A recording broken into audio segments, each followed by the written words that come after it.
Assalamualaikum warahmatullahi wabarakatuh.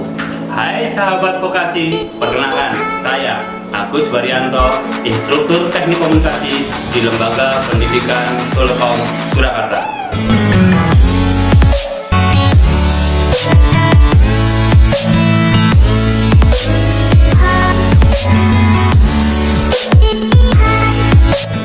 Salam vokasi.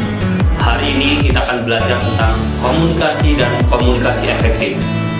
Mari kita ikuti materinya.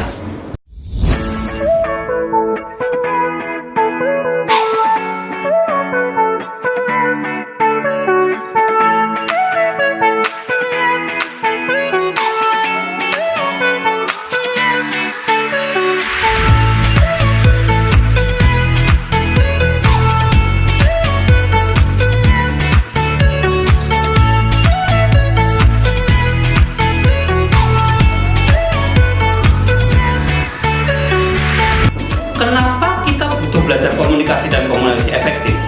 Ya, tentunya pasti ada manfaatnya. Dan apa sih manfaat belajar komunikasi dan komunikasi efektif? Dengan kita mempelajari komunikasi dan komunikasi efektif, maka diharapkan kita mampu menyampaikan apa yang kita inginkan dan kita mampu untuk menerima dari orang lain apa yang ingin disampaikan kepada kita, sehingga komunikasi menjadi lancar dan tujuan masing-masing pengirim dan penerima komunikasi atau pesan akan tersampaikan dengan baik. Komunikasi, apa sih komunikasi itu? Menurut bahasa Latin yang artinya komunis, yang berarti sama. Artinya dalam sebuah komunikasi dibutuhkan kesamaan persepsi, dibutuhkan kesamaan penerimaan dari si pengirim maupun si penerima. Juga disebutkan komunike atau komunikasi atau komunikir yang berarti membuat sama. Sehingga ketika sesuatu disampaikan dari kedua belah pihak sama-sama mengerti, maka terjadi komunikasi yang baik.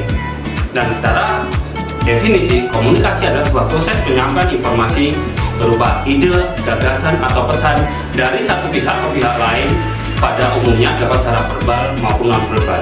Komunikasi efektif. Apa sih komunikasi efektif itu? Komunikasi dianggap efektif apabila di dalam sebuah komunikasi itu ada 3 hal yang bisa disampaikan. Yang pertama, sifat komunikasi efektif adalah menyampaikan informasi atau to info. Kemudian yang kedua, komunikasi efektif bersifat menghibur atau to entertain. Kemudian yang paling akhir di dalam komunikasi efektif harus bisa membujuk atau to persuade.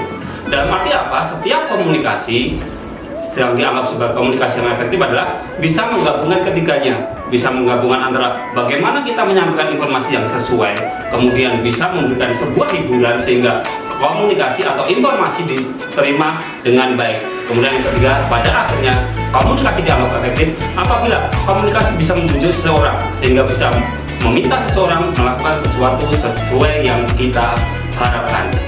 5 kunci komunikasi efektif.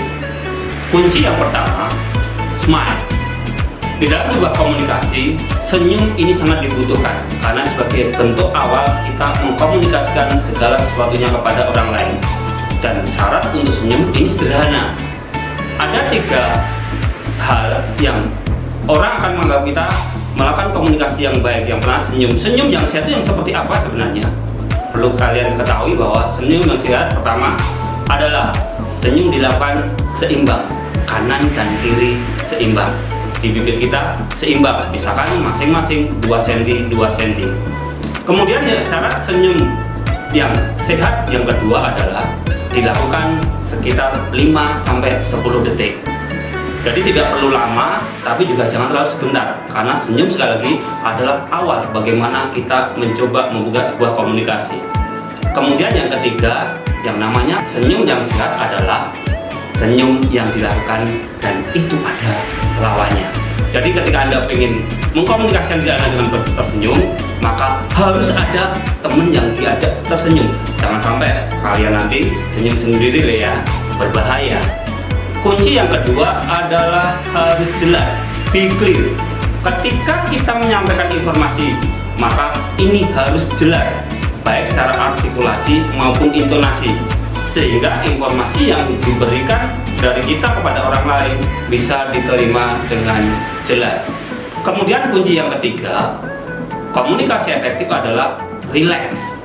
Ketika kita menyampaikan sebuah informasi ke lawan bicara kita, maka kita tidak perlu terburu-buru, kita harus rileks sehingga informasi juga bisa diterima dengan baik. Kemudian kunci yang keempat, komunikasi efektif adalah variatif, atau jangan dong komunikasi monoton, karena kalau monoton orang akan menjadi bosan. Nah, untuk bisa menjadi variatif ini dibutuhkan kemampuan kita untuk memahami setiap apa yang kita sampaikan. Di samping itu juga tentunya butuh wawasan yang luas supaya kita bisa menyampaikan banyak hal. Kemudian kunci yang kelima adalah dengarkan dan pahami. Ketika kita ingin membuat sebuah komunikasi yang efektif, maka kita perlu juga mendengarkan apa yang disampaikan oleh lawan bicara kita. Sehingga ketika kita sudah memahami apa yang disampaikan lawan bicara kita bisa memberikan tanggapan yang sesuai dengan yang dibutuhkan oleh lawan bicara. 5 hukum komunikasi efektif. Yang pertama, respect. Respect adalah rasa hormat kita kepada lawan bicara kita. Ketika kita menghormati lawan bicara kita, maka lawan bicara kita juga akan menghormati kita, sehingga komunikasi akan berjalan dengan lancar. Hukum yang kedua, empati. Empati adalah rasa peduli. Rasa peduli kita sebagai si penyampai pesan kepada si penerima pesan. Ketika kita peduli kepada orang yang kita ajak komunikasi, maka begitu juga sebaliknya. Lawan bicara kita juga akan peduli terhadap apa yang kita sampaikan, sehingga sekali lagi komunikasi akan menjadi lebih baik. Yang ketiga adalah audible. Audible adalah komunikasi harus bersuara atau ada suaranya. Misalkan kita berkomunikasi tanpa suara, maka akan menjadi seperti ini.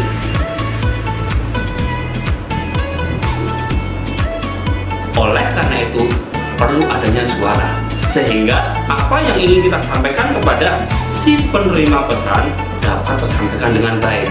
Kemudian yang keempat, hukum komunikasi efektif adalah clarity. Apa sih clarity? Clarity adalah jelas. Jelas dalam hal informasi yang kita sampaikan, jelas dalam pengucapan, jelas dalam penyampaian informasi, sehingga komunikasi sekali lagi bisa diterima dengan baik. Hukum yang kelima, yang terakhir adalah humble. Humble adalah rendah hati. Jadi ketika kita berkomunikasi dengan lawan bicara kita harus merasa rendah hati, sehingga orang lain juga akan melakukan hal yang sama dengan kita, sehingga komunikasi yang dijalin antara keduanya akan menjadi lebih baik dan lebih efektif. Itulah tadi materi tentang komunikasi dan komunikasi efektif. Apabila Anda ingin belajar lebih banyak lagi, bisa hubungi nomor ini. Sekian dari saya informasi mengenai komunikasi efektif. Apabila ada kurang lebihnya, saya mohon dimaafkan. Wabillahi taufiq wal hidayah. Assalamualaikum warahmatullahi wabarakatuh. Salam, yes weekend.